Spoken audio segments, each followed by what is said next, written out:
are here again.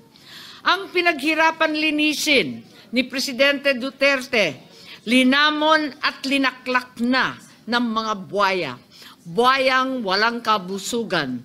Matapos ni Presidente Duterte dalhin sa hustisya ang mga kriminal, matapos niyang dalhin sa rehab ang mga adik na gustong magbago, ayun, siya naman pala ang dadalhin sa The Hague.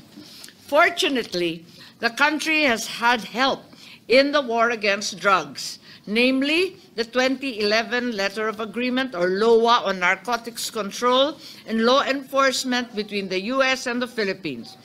Under this agreement, the U.S. committed funding and expertise to programs designed to enhance law enforcement, strengthen the rule of law, advance drug demand reduction, promote community resilience. In truth, from early 2011, we have been benefiting from the LOA, as we have already received over $27,620,000 US in equipment, training, and donations, including 250 million pesos for the establishment of an educational and technical building in the Philippine Coast Guard Fleet Training Center in Balagtas, Batangas, Bulacan, 342 million in training programs for the Coast Guard